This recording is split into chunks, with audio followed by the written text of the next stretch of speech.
What's going on, guys? Welcome to the Online Therapist channel. My name is Eddie Reyes, licensed psychotherapist. I've been out. I was sick. I had to take a knee. 2 weeks. I don't know what I had, but it got me really good. But while I was sick, Valentine's happened, right? And some of us, we had our little romantic dinner with our loved one. Had a beautiful time. Some of us had our galentines, right? All the gals, and hung out, right? And all the dudes, had their guy time and did whatever guys do. And some of us stayed home. So it kind of provoked me to, I've been hearing a lot lately about how it's hard to date and it's difficult these days. And I think there are some unique challenges today that do make dating difficult. And I think, the modern world has so many benefits, but I think also it's complicated, the dating situation. So I decided, let me give you some things to if you're looking for a relationship, right? I'm not talking about the people who are looking for casual and short-term stuff. I'm telling you about people who are really looking for connection, to find a person they can make life with. I'm going to give you some tips today, okay? But before we get into it, all right? I want you to click like, subscribe, and hit the notification bell. It's hard out here with YouTube. YouTube is a picky entity, right? So hit that subscribe button and share the content if you enjoyed it. Okay. Everything I'm going to tell you today is just off my head, right? The things that I usually talk with my clients and I've understood from observation.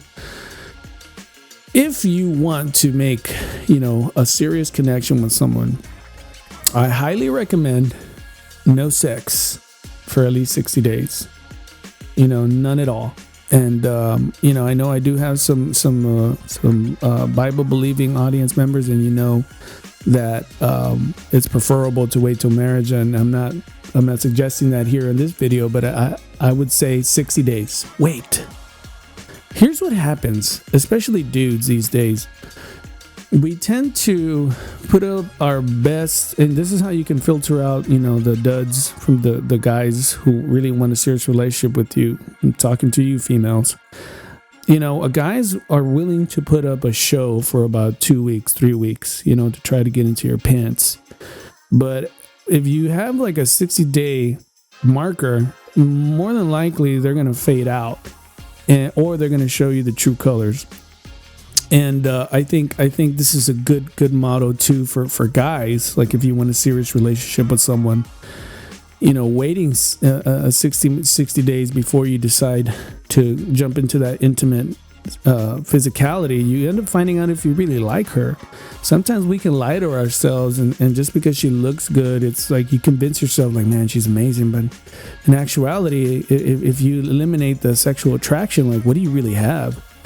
So the 60-day waiting period is really powerful. It does help eliminate a lot of the BS. Okay, so I highly recommend it. It's hard, because today it's a modern world. It's a little hypersexual. Everyone has their needs. But if you're looking for a serious relationship, you got to take that portion serious. And I wanted to start off with that because that's going to lead into the other stuff. Okay, the other tip I have for you, okay?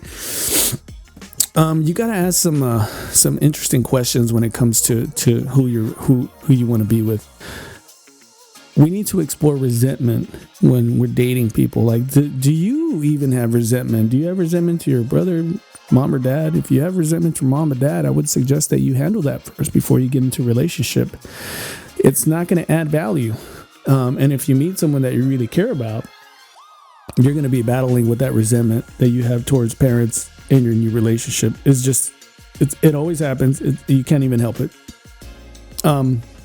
Ask the individual, hey, what's your relationship like with your family? Do you talk to them? I mean, you don't got to psychoanalyze them at all. Just ask, do you talk to them? And they'll tell you, nah, I don't talk to them. Well, why not? No, we just don't get along. It's like, what do you mean you don't get along? Yeah, I haven't talked to them in 5 years. Like, there's probably resentment there. And that's a challenge. It doesn't mean you can't make that work with that individual, but it's an area that may need some attention before you want to jump into a serious relationship. Resentment never helps. It never helps. It just hurts. The other thing you want to talk about is core values, right? Everyone's heard of core value, but what is it really? There's some people out there that if you're affiliated with a certain political affiliation, they don't want to date you. Religion's a big deal, right? Some people don't believe in God and some people do.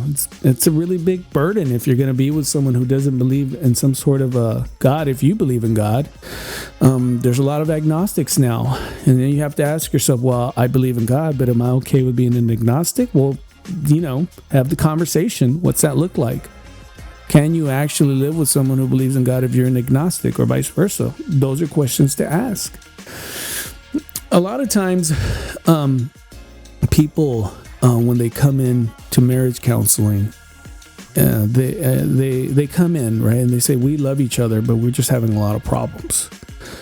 And one of the questions I like asking them is, okay, I know you love each other, but do you like each other? And those are entirely different questions. So one thing you want to look at, let's just say you've been dating someone. Do you like hanging out with them? Do you enjoy their company and the small things?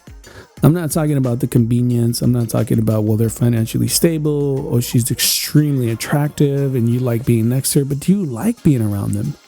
Do you ever find them annoying?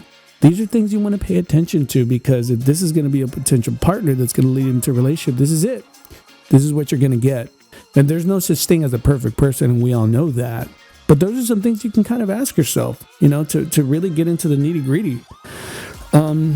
I find that nowadays people have these huge lists. Like, I need someone who has this, no kids, or 6 figures, $1 million, whatever, and she needs to be a 10, or she needs to have a career together. And they have all these criteria. And at the end of the day, I think from what I've seen, that really isn't the glue in a relationship. It's really about, do you get along? Do you have the same core values? And here's the last one. This just came to me right now. You want to ask them, what's the definition of marriage? If you're looking for someone to get married, ask the individual, what's your definition of marriage? I found in counseling, people, when we're in doing marriage counseling, they have a different definition of marriage. And it's fascinating, because that's where a lot of the problem comes. And for those who believe in marriage and believe in God, I find that a lot of the modern Western values really don't align with the values of marriage. And so that's a big one, right? That's a huge one and a big discussion that you want to talk to that potential individual. Now, those that don't have, a religious or faith aspect when it comes to marriage, and it's kind of a union of two people that love each other, well, that's a different conversation. But that's my point. You got to have those conversations. You got to have those discussions. Yes, the criteria, and you want to date someone who's educated. Yeah, that's all important. But at the end of the day, I believe the foundation boils down to, similar core values. Once you remove the convenience of the individual or the attraction of the individual, what do you really see there? What's really behind all that? And once you can get down to that core, you can understand if they have resentment towards family members or not. You can make a better assessment and kind of filter out a lot of the stuff that's out there. I believe there's a lot of wonderful people, but there's a lot of people that don't know what they want. And there's a lot of people who are hurt and they're still not recovered. And those are the individuals that you probably don't want to engage in a relationship with, because then you're going to be hurt, because hurt people hurt people. That's all I got for today, guys. I appreciate you joining. And remember, people don't have ideas. Ideas have people.